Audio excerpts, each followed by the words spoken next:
On RTI media. నమస్కారం, వార్తలకు స్వాగతం. ముందుగా ముఖ్యాంశాలు. కేంద్ర మంత్రి బండి సంజయ్ ప్రెస్ మీట్, పలు అంశాలపై వివరణ.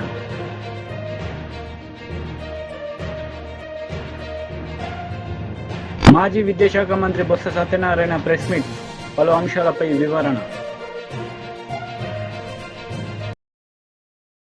బొత్స సత్యనారాయణ మీడియా సమావేశం నిర్వహించారు. ఈ సందర్భంగా పలు అంశాలపై ఆయన మాట్లాడారు. ఒక్కటే ఏ విజయనగరం పట్టణం మధ్యలో ఉందో అదిగో ఆటంకం ఉంది, ఈ దౌర్జన్యం ఉందని చేస్తే వేరు. ఒక మారుమూల గ్రామం, ధనాన్పేట గ్రామం, అంతా కలిపితే ఒక 5 సెంట్లో 10 సెంట్లో 5 సెంట్లు ఉంటుంది. ఒక నిజంగా వాళ్ళు ప్రభుత్వ స్థలంలో ఉంటే వాళ్ళు అర్హులైతే అంతేగాని వాళ్ళకి పొజిషన్ సర్టిఫికేట్ ఇచ్చి వాళ్ళకి తగలపరచని తప్పేముంది? వాళ్ళు అర్హుడు కాకపోతే నోటీస్ ఇచ్చి ఇది కాదురా బాబు అని అని చెప్పాలి. దేనికోసం ఇది? ఏమి సాధిస్తామని మీరు రాజకీయాలు అంటే ఇలాంటివన్నీ కూడా జిల్లాలో కొత్త సంస్కృతిని తేవడానికి మరి ప్రయత్నం చేస్తున్నారా? ఆలోచించండి. నేను ఆ స్థానిక ఎమ్మెల్యేని కూడా కోరుతున్నాను, ఇది కరెక్ట్ కాదు. రాజకీయాల్లో కొత్త అవుతాయి, కొత్త వచ్చు మీరు, కానీ ప్రజా జీవితంలో ఎప్పటి నుంచో వ్యవహార జ్ఞానం తెలిసిన వ్యక్తులు మీరు. ఇలాంటి ప్రోత్సహించడం మాత్రం కరెక్ట్ కాదు. మన మనశ్శక్తులు మనం ఆలోచన చేసుకోవాలి. జిల్లాలో ఉన్న రాజకీయ నాయకులు అందరూ కూడా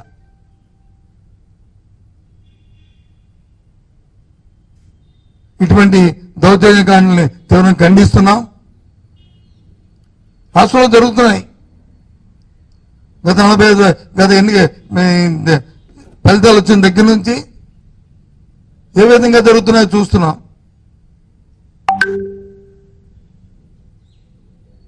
కానీ అలాంటి సాంప్రదాయాలు మన జిల్లాకు రాకూడదని ఎప్పటి నుంచో కోరుకుంటున్నాం. మాకు అవకాశం ఇచ్చిన భగవంతుడు అవకాశం ఇచ్చిన దగ్గర నుంచి కూడా ఇలాంటివి ఎక్కడ కూడా దరిదాపులు కూడా రానికన్నా చేశాం. మా దగ్గర కూడా వచ్చే కంప్లైంట్, ఏ వ్యక్తి అయితే ఇప్పుడు ఆ ఊర్లో కంప్లైంట్ పెట్టారో ఆ వ్యక్తులు ఆ గ్రామాల్లో చేసిన గత 20-30 సంవత్సరాల నుంచి ఏ విధంగా వాళ్ళు చేశారో అన్ని వాళ్ళ మనస్సాక్షికి వాళ్ళకి తెలుసు. ఇప్పుడైనా ఎవరు కొట్టడానికి కానీ, లేదా ఎవరి పైకి తీయడానికి కానీ, లేదా ఎవరు అవసరం ధ్వంసం చేయడానికి కానీ ఎప్పుడు ఆలోచన చేయలేదే. అవకాశం ఉన్నంత వరకు ఎదురుబడి సాయం చేయడానికి ఆలోచన చేస్తాం. రాజకీయం అంటే అది. ప్రజా జీవితంలో ఉన్న వాళ్ళు 10 శభాష అనిపించుకోవాలి. అలాగని నేను తప్పునొచ్చి ఒత్తాసు పలకట్లే. పాపం నేను చూశాను, నాకు ఎవరో ఒక అబ్బాయి మేము చూడండి ఎంత దీనంగా అవునాదు వింటుంటే. ఎవరో ఇంకా మీరు పర్మిషన్ ఇచ్చారు. ఒక కార్మిక జమానికి సంబంధించిన ఒక వ్యక్తిత్వాలకి ఇంటికి వచ్చి కూర్చోడానికి మీరు కలెక్టర్ గారు కదా ఒకసారి పిలిపించుకుని అబ్బాయిని నువ్వు రెస్పాన్స్ పర్సనే కదా, నువ్వు ఆలోచించి బాబు అని చెప్తే అయిపోయా.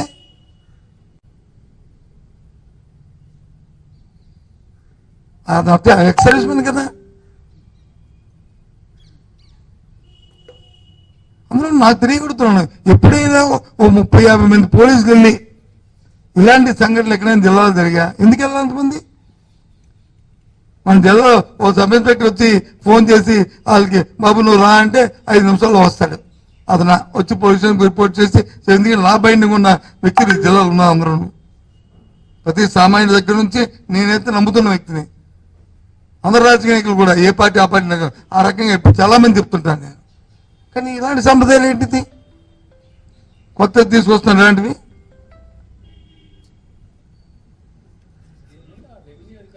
రాత్రి అయితే పగలైతే రాత్రి వస్తుంది. దయచేసి అలాంటి సాంప్రదాయాలు మన జిల్లాలో రానివద్దు. కొద్దిగా సమన్వయం పాటించండి. మన దృష్టికి ఏదైనా నాయకులు ఎన్నుకోబడిన నాయకుల దృష్టికి ఏదైనా వస్తే రాజకీయ కోణంతో పాటు మానవతా దృక్పథం కూడా ఆలోచన చేయండి. మన మానవులం, మనమేమి తిరుగుతున్న పక్షులను. BJP leader Bandi Sanjay press meet నిర్వహించారు. ఈ సందర్భంగా పలు అంశాలపై ఆయన మాట్లాడారు. రాష్ట్ర ప్రభుత్వం కూడా కేంద్రం యొక్క సహకారం తీసుకుంటాం ప్రధానమంత్రి ఆవాస్ యోజన కింద అని చెప్పి కూడా స్పష్టం చేయడం జరిగింది. దాంతోపాటు కేంద్ర పన్నుల రూపేణ ట్యాక్స్ డెవల్యూషన్ 26,216 కోట్లు, ట్యాక్స్ డెవల్యూషన్ 26,216 కోట్ల రూపాయలు, గ్రాంట్ ఇన్ ఎయిడ్ ద్వారా 21,075 కోట్ల రూపాయలు, FRBM కు లోబడి 62,000 కోట్ల రుణాలు ఇవాళ తెలంగాణకు ఇచ్చింది. మొత్తము 2,91,000 కోట్ల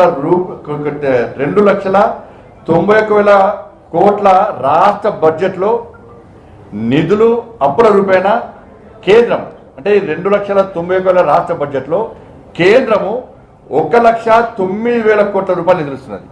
అంటే బడ్జెట్లో 2 లక్షల కోట్ల బడ్జెట్ రాష్ట్ర ప్రభుత్వం అయితే 1,00,000 కోట్ల రూపాయలను కేంద్రం ఇస్తూ నిధుల రూపాయలు అని కలిపి వాళ్ళ కానీ కేంద్రం ఏమి ఇస్తలే అంటారు. రైల్వే కేటాయింపులకు సంబంధించి తెలంగాణకి బడ్జెట్లో 5,336 కోట్ల రూపాయలు ప్రత్యేకంగా తెలంగాణకు రైల్వే బడ్జెట్ కేటాయించడం జరిగింది. దీంతోపాటు గతంలో బీఆర్ఎస్ పార్టీ ఏం చేయలేదన్నది గతంలో 9 నెలల్లో 31,221 కోట్ల రూపాయల ఖర్చును ఇలా పోయినసారి గత 10 నెలలో తెలంగాణ రాష్ట్రానికి కేంద్ర ప్రభుత్వం రైల్వే కోసం కేటాయించడం జరిగింది. యూపీఏ ప్రభుత్వము గతంలో కేటాయించిన దానికంటే 20 రెట్లు ఎక్కువ కేటాయించినాం. ఈ 10 నెలలు 32,946 కోట్ల వ్యయంతో నూతన రైల్వే ట్రాక్ల నిర్మాణం తెలంగాణ రాష్ట్రంలో చేపట్టడం జరిగింది. ఇప్పటికే 100% రైల్వే విద్యుతీకరణ పనులు పూర్తి చేస్తాం. 100% తెలంగాణ రాష్ట్రంలో ఎక్కడ కూడా కనీసం పెండింగ్ లేదు ఎక్కడ కూడా.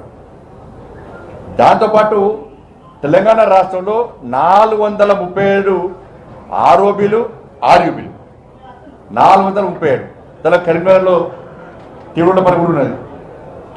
40 రైల్వే స్టేషన్ ఆధునీకరణ పనులు దానిలో భాగంగా కరీంనగర్, పెద్దపల్లి, రామగుండం రైల్వే స్టేషన్ కూడా కొత్త టెక్నాలజీతో ఆధునీకరించే పనులు కూడా ప్రారంభమైనాయి.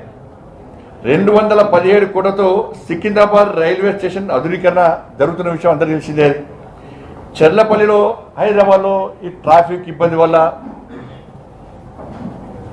దాంతో ప్రజలు ఇబ్బంది పడుతున్నారు. కేవలం నాంపల్లి, సికింద్రాబాద్ స్టేషన్లే ఉన్నాయి కానీ ప్రజలు సమయాన్ని చేరుకోలేకపోతున్నారు అని చెప్పి ఉద్దేశంతో చెర్లపల్లిలో నూతన టెర్మినల్ పనులు కూడా 99% పూర్తయింది. ప్రారంభోత్సవానికి సిద్ధం ఉంది. చిన్న కొన్ని సమస్యలు కాబట్టి దాన్ని కూడా పూర్తి చేసి ఇలా ప్రధానమంత్రితోని ప్రారంభించడానికి కిషన్ రెడ్డి గారు ప్రయత్నిస్తూ ఉన్నారు. ఇవి కేంద్ర ప్రభుత్వము తెలంగాణ రాష్ట్రానికి ఇచ్చింది. ఈ దేశ ప్రజలకు అందించిన బడ్జెట్ కేంద్ర ప్రభుత్వం.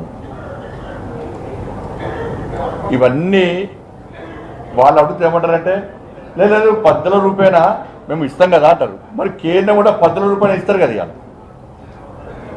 కేంద్రం కూడా 10,000 రూపాయన అనేక విభాగానికి సంబంధించి కానీ, సంక్షేమానికి సంబంధించి కానీ, అభివృద్ధికి సంబంధించి కానీ ఆ విభాగాలకు సంబంధించి నిధులు కేటాయిస్తున్న కేంద్ర ప్రభుత్వం కూడా. ఇవాళ 1,90,000 కోట్ల రూపాయల పైగా కేంద్ర నిధులు సమకూరిస్తే రాష్ట్ర బడ్జెట్లో కనీసము దాని గురించి ప్రస్తావన లేదు. ఇలా ఆర్థిక శాఖ మంత్రి గారే అయిపోయారు. ఆర్థిక శాఖ మంత్రి గారే క్లారిటీ ఇచ్చారు. అలా ఇవాళ జిఎస్టీ ఆదాయంలో 74%, జిఎస్టీ ఆదాయంలో తెలంగాణ జిఎస్టీ ఆదాయంలో 74% 3 రాష్ట్ర. వైసీపీ లీడర్ మీడియా సమావేశం నిర్వహించారు. ఈ సందర్భంగా పలు అంశాలపై ఆయన మాట్లాడారు. స్థానంలో ఉండేది సంస్కరణలే కాకుండా ఫీడ్బ్యాక్ నుంచి, అంటే ప్రజలు ఇచ్చిన ఫీడ్బ్యాక్, పరిశ్రమ ఎవరైతే స్థాపించినారో వాళ్ళ ఫీడ్బ్యాక్, వ్యాపారస్తుల ఫీడ్బ్యాక్ నుంచి చూస్తే 1వ స్థానంలో ఉన్నారు. కానీ మీరు చెప్పే ప్రకారం అయితే అప్పట్లో ప్రగతి ఉంది, ఇప్పుడు లేదు అని అంటారు. ఎంత అన్యాయంగా చెప్తారండి అది. అదేవిధంగా డైవర్షన్ ఆఫ్ ఫండ్స్ త్రూ ఎంత అండి, ఇప్పుడు ఏ విధంగా డైవర్ట్ చేసినారండి? ఇప్పుడు లిక్కర్ ఏదైతే అమ్ముతామో ప్రభుత్వం లిక్కర్ సేల్స్ చేసినప్పుడు దాంట్లో ఒక 6-7 రకాల కాంపోనెంట్స్ ఉంటాయి. ఒకటి లైసెన్స్ ఫీ, ఒకటి ఎక్సైజ్ డ్యూటీ, ఒకటి అడిషనల్ ఎక్సైజ్ డ్యూటీ, ఒకటి ప్రివిలేజ్ ఫీ, ఒకటి ఏఆర్ఈటీ, ఒకటి ఆర్ఈటీ, ఒకటి స్పెషల్ మార్జిన్, అదర్స్.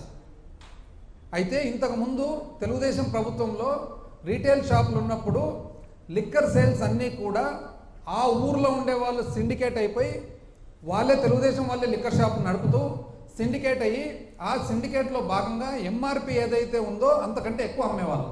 అంటే ఉదాహరణకు ఒకవేళ బియర్ బాటిల్ ఒకటి 100 రూపాయలు అయితే ఒక 10 రూపాయలు 20 రూపాయలు వాళ్ళు సిండికేట్ చేసుకొని ఆ ఊర్లో ఎక్కువ అమ్మేవాళ్ళు. మా ప్రభుత్వం వచ్చిన తర్వాత ప్రభుత్వం ఎప్పుడైతే సేల్స్ స్టార్ట్ చేసిందో ఆ సేల్స్ స్టార్ట్ చేసిన తర్వాత ఆ అనాథరైజ్డ్గా అనధికారికంగా ఏదైతే ఎక్కువ రేట్ అమ్ముతున్నారో అందాజుగా అది ఎంత అని కనుక్కొని దాన్ని ఏఆర్ఈటీ, అంటే ఉదాహరణకు 100 రూపాయల బీర్ ఒకవేళ 110 రూపాయలు అమ్మే పాట అయితే ఆ 10 రూపాయలు అనధికారికంగా ఏదైతే వసూలు చేస్తూ ఉన్నారో అది ఏఆర్ఈటీ అని పెట్టి ఆ ఏఆర్ఈటీ అడిషనల్ రీటైల్ ఎక్సైజ్ ట్యాక్స్ పెట్టి ఆ ఏఆర్ఈటీని ప్రభుత్వంకు సంబంధించిన స్టేట్ డెవలప్మెంట్ కార్పొరేషన్ యొక్క కార్పొరేషన్కు సంబంధించిన అప్పు దిద్దేదానికి ఎస్క్రో చేసి ఆ అప్పు కూడా ఏ విధంగా చేయడం జరిగింది, అది చట్టపరంగా అసెంబ్లీలో చట్టం చేసి చేయడం జరిగింది.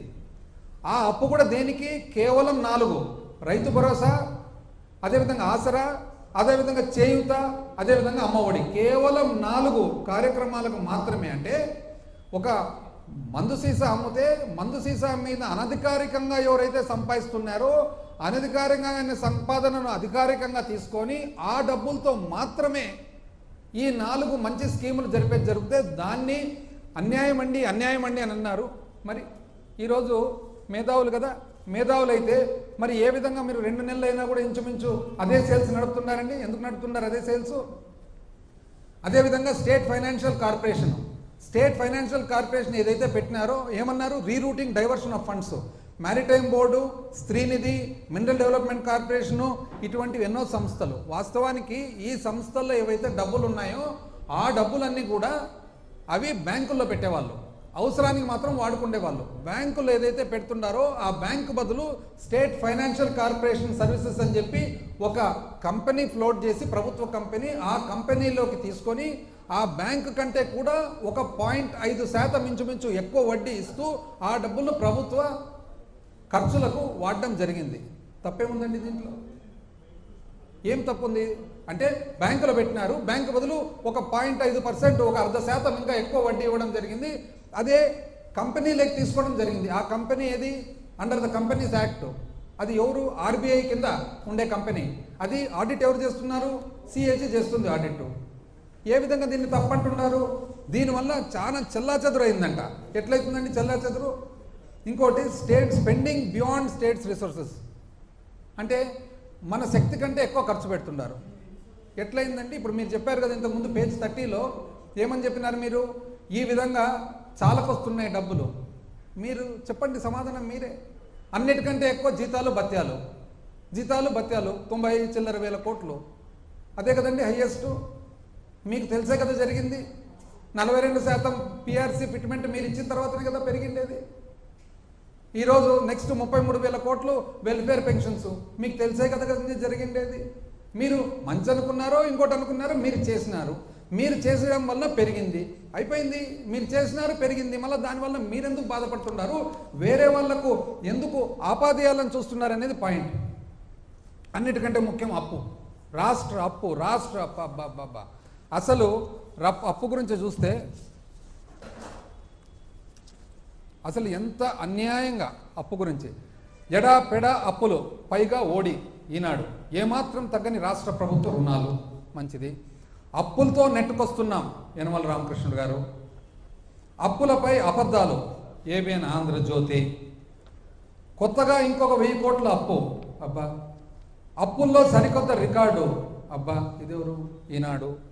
మరో 1000 కోట్ల అప్పు. ఈనాడు. 3000 కోట్లు. టీడీపీ లీడర్ మీడియా సమావేశం నిర్వహించారు. ఈ సందర్భంగా పలు అంశాలపై ఆయన మాట్లాడారు. ప్రభుత్వమే కారణం దీనికి. ఇంత దారుణమైనటువంటి స్థితికి ఈ యొక్క ఆర్థిక వ్యవస్థను తీసుకొచ్చినటువంటి ప్రధానమైనటువంటి నాయకుడు అంటే జగన్మోహన్ రెడ్డి. సరే, అప్పులు అనేటువంటిది సాధారణంగా చేస్తూ ఉంటారు, ఏ గవర్నమెంట్ అయినా చేస్తూ ఉంటారు. పంజాబ్ చేసింది, కేరళ చేసింది, అన్ని గవర్నమెంట్లు చేస్తారు. మనం 3rd highest borrowing state. First Punjab, తర్వాత కేరళ, ఇవి ఉన్నాయి. తర్వాత అయితే వాటితో పోల్చి చూసుకుంటే వాళ్ళు అప్పు తెచ్చారు, డెవలప్మెంట్ చేశారు. ఉదాహరణకి మీకు కేరళలో sustainable development goals number 1 place. వాళ్ళు తెచ్చినటువంటి అప్పును సద్వినియోగపరిచారు, దానివల్ల డెవలప్మెంట్ జరిగింది. అదేవిధంగా పేదరికానికి సంబంధించినటువంటి 17 కేటగిరీస్ ఏవైతే ఉన్నాయో సస్టైనబుల్ డెవలప్మెంట్ గోల్స్లో అవి కూడా డెవలప్ చేశారు. కానీ మనం ఎక్కడున్నాం? దాదాపు 10వ ప్లేస్లో ఉన్నాం సస్టైనబుల్ డెవలప్మెంట్ గోల్స్లో. అంటే ఏదైతే యుఎన్ఓ ఇచ్చినటువంటి డైరెక్షన్స్ ఏమన్నాయో దాంట్లో మనం 10వ ప్లేస్లో ఉన్నాం. మనతో సమానంగా అప్పు తెచ్చిన వాళ్ళము నెంబర్ 1, నెంబర్ 2 ప్లేస్లో ఉన్నారు. మాజీ మంత్రి హరీష్ రావు ప్రెస్ మీట్, పలు అంశాలపై వివరణ.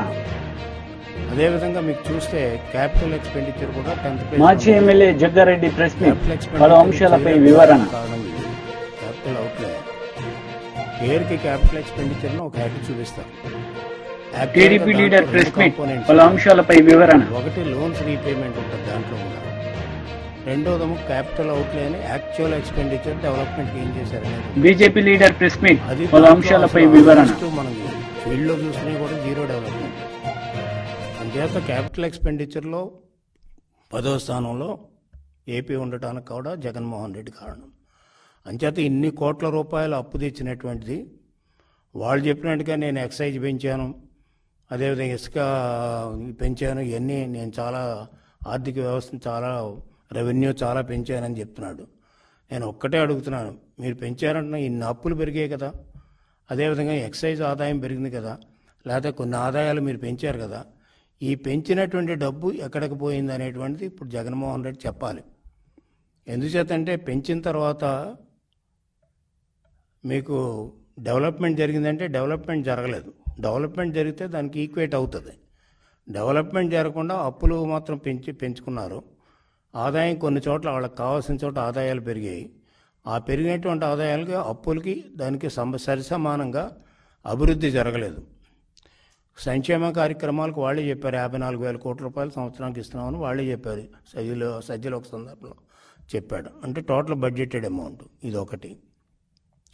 సంక్షేమ కార్యక్రమాలు కానీ వాళ్ళు సరిగ్గా చేసి ఉంటే డబ్బులు బటన్ నొక్కుతున్నామని చెప్తున్నారు తప్ప ఆ అమౌంట్ ఎక్కడికి వెళుతుంది, ఎవరికి వెళుతుంది అనేటువంటిది మాత్రం ఇప్పటికీ క్లారిటీ లేదు. దానివల్ల ఎందుకని ఇందాక నేను చెప్పినట్టుగానే ఎస్డిజీస్ ఏదో ఉందో sustainable development goals, that is pertaining to poverty, inequality, అదే హెల్త్, ఎడ్యుకేషన్, ఇవన్నీ కేటగిరీస్. అవి 17 కేటగిరీస్. అవన్నీ కూడా లోయర్ లెవెల్లోనే ఉన్నాం మన ఆంధ్రప్రదేశ్. అంటే నిజంగా వీళ్ళు ఇచ్చినటువంటి చూస్తే అవి బాగా మంచి ర్యాంకింగ్ వచ్చి ఉండవలసింది సస్టైనబుల్ డెవలప్మెంట్ గోల్స్. ఆ ర్యాంకింగ్ రాలేదు. రెండోది ఈ రోజు రిపోర్ట్స్ అన్నీ కూడా చాలా రిపోర్ట్ చెప్తున్నాయి పేదరికం పెరిగింది అనేటువంటి రిపోర్ట్ జరుగుతున్నాయి. అదేవిధంగా ఇన్ఈక్వాలిటీస్, అసమానతలు పెరిగాయి, ఆర్థిక అసమానతలు పెరిగాయి అంటున్నారు. మనం చెప్పేది కదా ఇంటర్నేషనల్ రిపోర్ట్స్ ఇవన్నీ కూడా మల్టీ డైమెన్షనల్ పవర్టీ రిపోర్ట్లు ఇవన్నీ కూడా ఉన్నాయి. ఆక్స్ఫర్డ్ యూనివర్సిటీ వాళ్ళు చేసాయి. ఈ రిపోర్ట్లో అన్నీ కూడా చూస్తే పేదరికం పెరిగింది అంటే గ్రోత్లో వాళ్ళు తగ్గినట్టు చూపించవచ్చు, కానీ నెంబర్ ఆఫ్ పర్సన్స్ పెరుగుతున్నారు, పేదరికం పెరుగుతుంది, అదేవిధంగా అసమానతలు పెరుగుతున్నాయి. మరి నిజంగా నువ్వు బటన్ నొక్కి వెల్ఫేర్ స్కీమ్స్ కానీ పక్కాగా చేసుంటే పేదరికం ఎందుకు తగ్గలేదు? అదేవిధంగా ఇన్ఈక్వాలిటీ, అసమానతలు ఎందుకు తగ్గలేదు? అసమానతలు 10% అసమానతలు పెరిగాయి 5 yearsలో.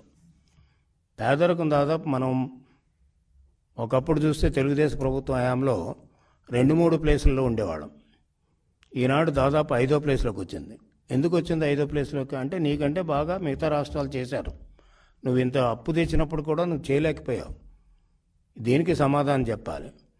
అదేవిధంగా చూస్తే మీకు ఈ రకమైనటువంటి అప్పులు తీసుకొచ్చి ఈరోజు నేను అప్పులు చేయలేదు, 7 లక్షల పైకి చిలుకు మాత్రమే నేను మాది అప్పు, మీరు ఎక్కువ చూపిస్తున్నారు అన్నప్పుడు are you ready for debate even on the floor of the house?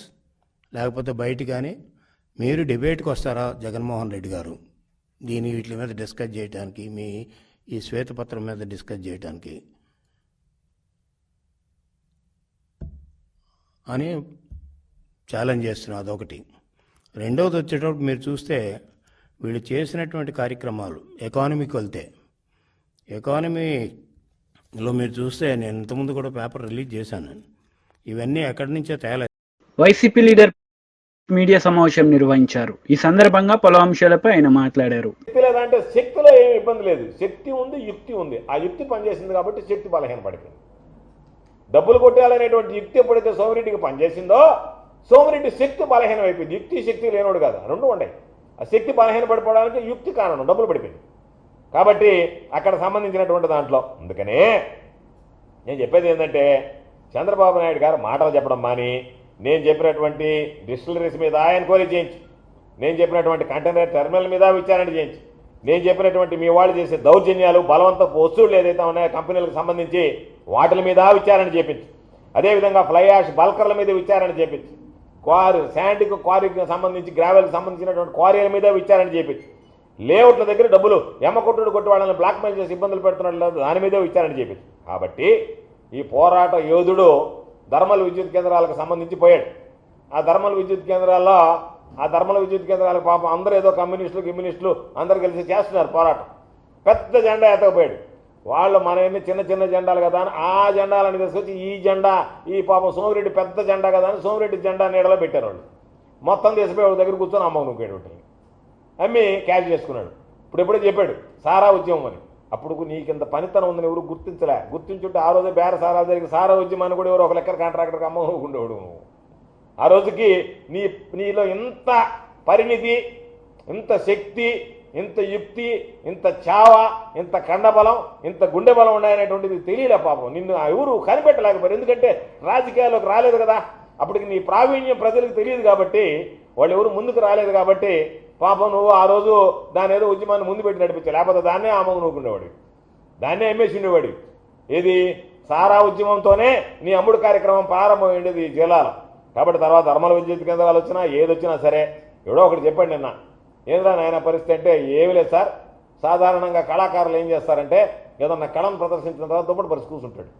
అట్లా సోమిరెడ్డి పని ఏంటంటే దుప్పటి పరిచి కూర్చొని ఉన్నాడు. ఎల్కిలు అయిపోయినాయి, నేను మీరు కానీ నేను చెప్పి దుప్పటి పరిచా దుప్పటి మీద కూర్చొని ఉంటే ఎవడన్నా వస్తే ఆ దుప్పటి మీద వేసిపోండి అని చెప్పినాను. కళాకారుడు చేసే పని ఏంది, ఎవడన్నా ఒకడు మామూలుగా ఏదన్నా ఒక ప్రదర్శన ఇస్తే ఆ ప్రదర్శన అయిపోయిన తర్వాత ఏం చేస్తారంటే పేద కళాకారులు కానీ యాచకులు కానీ దుప్పటి ఒకటి పరిచి కూర్చుంటారు. అంటే నేను ప్రదర్శించినటువంటి దాని మీద ఏమని అట్టా అయ్యా నేను ఏదో ఎన్నికల్లో గెలిచాను, నేను నా ప్రదర్శనకి మీరందరూ విచోదికంగా సహాయ సహకారాలు అందించండి అని చెప్పి కాకపోతే పాము వాళ్ళు అర్థిస్తారు, నువ్వు బెదిరిస్తున్నావు అని. పెద్ద తేడా ఏం లేదు ఇద్దరికి. వాళ్ళు అర్థిస్తారు అయ్యా ఏంటి అని, ఏదన్నా దానం చేయండి అని. నువ్వు ఇస్తావా ఇవా, లేకపోతే నేను అంత చూడమంటావు, బెదిరించి అంత ఇచ్చుకుంటున్నావు, అంతే తేడా.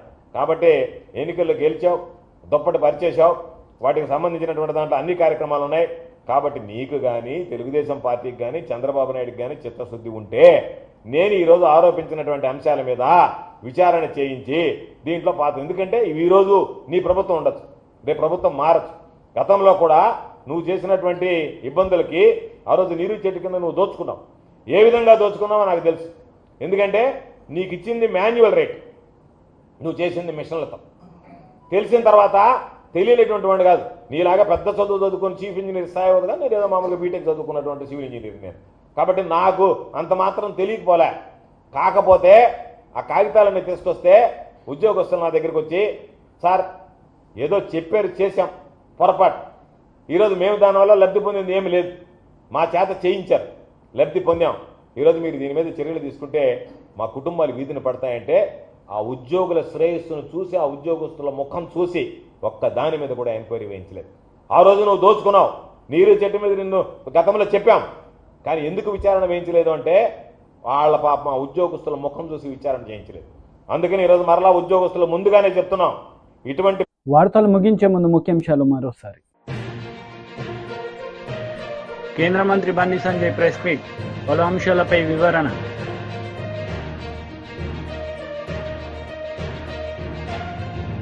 మాజీ విద్యాశాఖ మంత్రి బొత్స సత్యనారాయణ ప్రెస్ మీట్, పలు అంశాలపై వివరణ. ఈ వార్తలు ఇంతటితో సమాప్తం. తిరిగి ప్రసారమయ్యే వార్తల్లో మళ్ళీ కలుద్దాం. అంతవరకు సెలవు. నమస్తే.